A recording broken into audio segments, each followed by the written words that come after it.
உலக சரித்திரத்தில் சில காலகட்டங்கள் மட்டும்தான் மொத்த மனித குலத்தின் தலையெழுத்தையும் மாற்றி எழுதும். அப்படி ஒரு காலகட்டத்தில் தான் நாம் இன்று வாழ்ந்து கொண்டிருக்கின்றோம். இணையத்தில் இப்பொழுது தீயாக பரவி கொண்டிருக்கும் சில வீடியோக்கள், அதில் சொல்லப்படும் அதிர்ச்சியூட்டும் தகவல்கள் ஒன்று சேர்த்து பார்த்தால் உலக அரசியலில் இதுவரை இல்லாத ஓர் புதிய கோணம் வெளிப்படுகின்றது.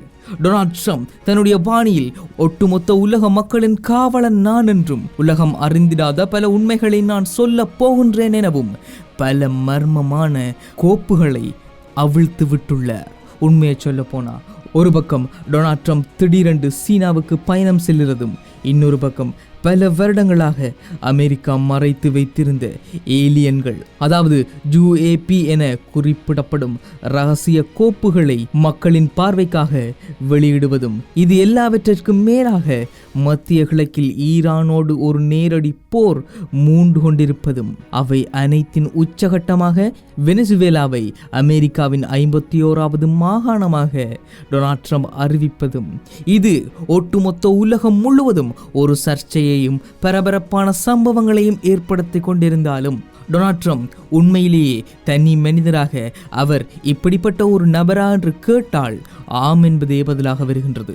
ஒட்டுமொத்தமாக டொனால்ட் ட்ரம்பை பொறுத்தவரை குழம்பிய குட்டையில் மீன் பிடிப்பது என்பது அவரது வழக்கமான பாணியாகவே மாறிவிட்டது. உலகம் முழுவதையும், உலக நாடுகள் முழுவதையும் ஏதோ ஒரு திசையை நோக்கி குழப்பிவிட்டு அதற்குள் தனக்கு தேவையான விடயங்களை மட்டும் தேர்ந்தெடுத்து செய்பவராக டொனால்ட் ட்ரம்ப் இவ்வளவு காலமும் இருந்து கொண்டிருக்கின்றார். உண்மையை சொல்ல போனா, இப்பொழுது நடந்திருக்கும் இந்த சம்பவங்களின் உண்மை என்ன, அந்த சம்பவங்களுக்குள் மறைந்திருக்கும் மறைமுக அரசியல் என்ன, இதை பற்றி தான் இன்று நாம் பார்க்க போகின்றோம். உலகமே அமெரிக்காவையும் சீனாவையும் எதிரிகளாக பார்த்து கொண்டிருந்த இந்த நேரத்தில் டொனால்ட் ட்ரம்பின் இந்த சீன பயணம் பல கேள்விகளை எழுப்புகிறது. டொனால்ட் ட்ரம்ப் எப்போதுமே அமெரிக்கா ஃபர்ஸ்ட், அமெரிக்காவே முதன்மையானது என்ற அடிப்படை கொள்கையை கொண்டவர். அப்படி இருக்கும் பொழுது பொருளாதார ரீதியாக சீனாவை பல முறை கடுமையாக விமர்சித்தாலும், பொருளாதார ரீதியாக சீனாவிற்கு பல பொருளாதார தடைகளை விதித்திருந்தாலும், இப்பொழுது சீனாவுடன் ஒரு நட்பு பாராட்டல், சீனா அதிபரை சந்திக்க சீனாவிற்கு ஒரு பயணம், இவை அனைத்திற்கும் என்ன காரணம்? அரசியல் விமர்சகர்கள் என்ன சொல்லுகிறார்கள் என்றால், உலக பொருளாதாரத்தை தன் கட்டுப்பாட்டில் கொண்டு வர டொனால்ட் ட்ரம்ப் போடும் மாஸ்டர் பிளான் இது என சொல்லி வருகின்றனர். அல்லது சீனாவின் பலவீனங்களை தெரிந்து கொண்டு அவர்களுக்கு தெரியாமல் அவர்களை ஒரு பிடிக்குள் சிக்க வைக்க டொனால்ட் ட்ரம்ப் நினைக்கலாம் எனவும் சொல்லுகின்றனர். அல்லது வரப்போகும் ஒரு நேரடி மிகப்பெரிய உலகப் போருக்கு தயாராகுவதற்காக தங்களுக்கு எதிரான கூட்டாளிகளை உடைக்க அவர் போடும் ராஜதந்திரமாக கூட இது இருக்கலாம். ஆனால் இந்த சந்திப்பு அமெரிக்கா மக்களுக்குள்ளேயே ஒரு பெரிய சந்தேகத்தை விதைத்திருக்கின்றது. நம் எதிரியோடு நம் ஜனாதிபதி ஏன் கைகுலுக்கப் போகின்றார், அல்லது நம் எதிரியோடு ஏன் நட்பு பாராட்டப் போகின்றார்? இந்த கேள்வி அமெரிக்க மக்கள் மனதில் எழுந்துள்ளது. ஒட்டுமொத்தமாக சொல்ல போனால், ஒரு அரசியல் தலைவர் அல்லது ஒரு நாட்டினுடைய தலைவர் இன்னொரு நாட்டு தலைவரை சந்திப்பது என்பது ராஜதந்திர ரீதியான ஒரு நகர்வாக பார்க்கப்பட்டாலும், இதற்கு முன்னர் இந்தியாவிலிருந்து மோடி அவர்கள் இஸ்ரேலுக்கு சென்று நெதன்யாகுவை சந்தித்து அவருடன் நட்பு பாராட்டல் மேற்கொண்டதன் பின்னர் ஈரான் அமெரிக்க இஸ்ரேல் போர் ஆரம்பமானது. அந்த சந்தர்ப்பத்தில் மோடி மீது வீழ்ந்த விமர்சனங்கள் என்பது ஈரான் இஸ்ரேல் அமெரிக்க போரில் தலையிடக்கூடாது என்பதற்காக இஸ்ரேல் மேற்கொண்ட ஒரு ராஜதந்திர நடவடிக்கை, அதற்கு மோடி பலியாகி விட்டார் என்பதே. இப்பொழுது அமெரிக்காவும் அப்படிப்பட்ட ஒரு ராஜதந்திர நகர்வை மேற்கொள்ள போகின்றதா? இந்த கேள்விதான் ஒட்டுமொத்த உலக மக்கள் மனதிலும் எழுந்துள்ளது.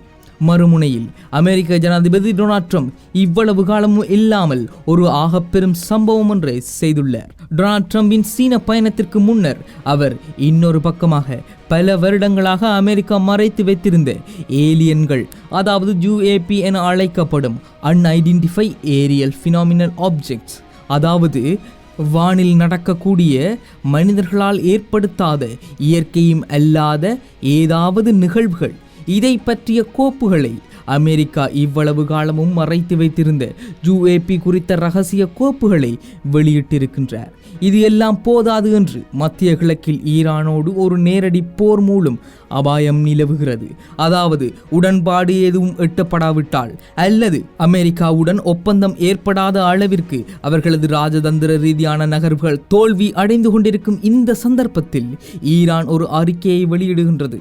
எங்கள் மீது தாக்குதல்கள் ஏற்பட்டால் பதில் தாக்குதல்கள் என்பது மிகவும் தீவிரமானதாக மாறும். இப்பொழுது அமெரிக்காவினுடைய கப்பல்களை ஈரான் தாக்கியதும் கப்பல்கள் பின்வாங்கியதும் அந்த வழியாக ஹார்முஸ் நீரிணை வழியாக செல்லும் கப்பல்கள் ஈரானுக்கு கட்டணம் விதிப்பதும் என்று அந்த திசையே மாறிவிட்டது.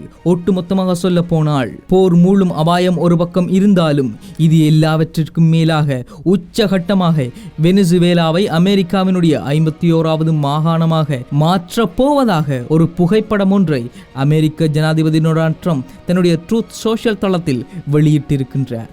இந்த தனித்தனி சம்பவங்களை எல்லாம் ஒரு கோட்டில் இணைத்து பார்த்தால் நமக்கு கிடைப்பது டொனால்ட் ட்ரம்ப் தன்னை ஒரு அசைக்க முடியாத உலக தலைவராக ஒரு சர்வாதிகாரியாக நிலைநிறுத்தப் போகின்றாரா என்ற கேள்வி மட்டும்தான். சரி, இப்பொழுது திடீரென்று ஒரு நாள் அமெரிக்காவினுடைய பாதுகாப்புத்துறை அதாவது பென்டகன் பல வருடங்களாக சீக்ரெட்டாக வைத்திருந்த UAP போன்ற அதாவது ஏலியன் தொடர்பான ஆவணங்களை வெளியிடுகின்றது. இதை ட்ரம்ப் ஏன் இப்ப செய்யணும் என்ற கேள்வி எழும்பினால் இதில் 2 கோணங்கள் இருக்கின்றது.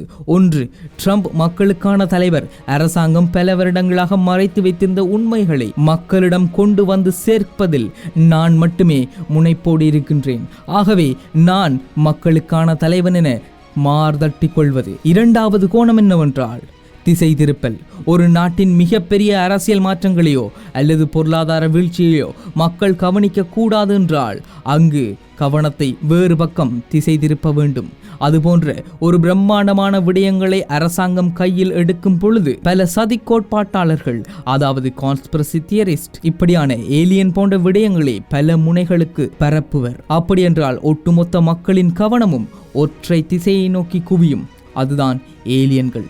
மக்களின் கவனத்தை வானத்தை நோக்கி திருப்பி விட்டு தரையில் அவர் செய்யும் சாம்ராஜ்யத்தை அல்லது தரையில் அவர் செய்யும் நிகழ்வுகளை மக்கள் கேள்வி கேட்க விடாமல் தடுப்பது. உண்மையை சொல்ல போனா இந்த 2வது காரணம் என்பது உண்மையில் சரியான காரணமாக இருக்குமோ என்ற கேள்வி அல்லது இது சரியாகத்தான் இருக்கும் என்ற ஐயமும் எழும்புகின்றது. அடுத்து நாம் பார்க்க போவது உலகை உழுக்கும் 2 விடயங்கள். ஒன்று, ஈரானுடனான போர் மேகங்கள். வரலாற்று ரீதியாக பார்த்தால் ஒரு நாட்டின் போர் நடக்கும் பொழுது அந்த நாட்டின் தலைவர் அதிகாரம் மிக்கவராக மாறுவார். மக்களும் எதிர்க்கட்சியினரும் தேசபக்தியின் காரணமாக தலைவரை எதிர்க்க மாட்டார்கள். ஈரானுடனான இந்த பதற்றத்தை ட்ரம்ப் தனது அரசியல் கருவியாக பயன்படுத்துகிறாரா? போரை காரணம் காட்டி உள்நாட்டில் எமர்ஜென்சி கொண்டு வரவா அல்லது தன் அதிகாரத்தை நிரந்தரமாக்க ஒரு சதி திட்டம் தீட்டுகிறாரா? இந்த கேள்விகள் எழும்புகின்றது. இன்னொரு பக்கம் இணையத்தில் பரவும் அந்த மிக அதிர்ச்சிகரமான தகவல் வெனிசுவேலாவை அமெரிக்காவின் 51வது மாகாணமாக மாற்றப் போகின்றேன் என்பது. வெனிசுவேலா உலகிலேயே அதிக எண்ணெய் வளம் கொண்ட நாடு, ஆனால் பொருளாதார ரீதியாக மிகவும் மோசமான நிலையில் இருக்கும் நாடு. அமெரிக்கா இந்த நாட்டை தன் கட்டுப்பாட்டுக்குள் கொண்டு வர நினைக்கிறது. இந்த செயற்பாட்டை காலனி ஆதிக்கத்தின் உச்சகட்டம் என பலரும் விமர்சித்து வருகின்றனர். டொனால்ட் ட்ரம்ப் ஒரு முதலாளித்துவ சாம்ராஜ்யத்தை விரிவுபடுத்துகின்றார் என பலரும் சொல்லி வருகின்றனர். ஒட்டுமொத்தமாக சொல்ல போனால் ட்ரம்பினுடைய கூற்று என்னவென்றால் வெனிசுவேலாவை அமெரிக்காவினுடைய ஒரு மாகாணமாக மாற்றினால் வெனிசுவேலாவில் இருக்கும் எண்ணெய் வளத்தை வைத்துக்கொண்டு அமெரிக்கா உலகின் மிகப்பெரிய வெள்ளாதிக்க நாடாகவும் உலகில் எவராலும் அசைக்க முடியாத பொருளாதார பலம் கொண்ட நாடாகவும் மாற முடியும் என்பதே அதன் நோக்கம். ஒட்டுமொத்தமாக சொல்ல போனா டொனால்ட் ட்ரம்ப் தன்னை ஒரு ராஜதந்திரியாக நினைத்து அமெரிக்காவின் வல்லரசு ஆதிக்கத்தை நிலைநிறுத்த முயற்சிக்கிறாரா அல்லது அதிகார போதையில் உலகை ஒரு இருண்ட சர்வாதிகாரத்தை நோக்கி இழுத்து செல்கிறாரா? இந்த கேள்விதான் எழும்புகின்றது. இணையத்தில் பரவும் இந்த தியரிகள் வெறும் கற்பனையா அல்லது நாளை நடக்கப் போகும் நிஜமா என்பது காலம்தான் பதில் சொல்ல வேண்டும். ஒட்டுமொத்தமாக டொனால்ட் ட்ரம்பினுடைய இந்த நகர்வுகள் ஈரான் அமெரிக்க போரை விட உலகை அடுத்த கட்ட பொருளாதார சிக்கலை நோக்கி நகர்த்திவிடக்கூடும். இது IBC தமிழ்.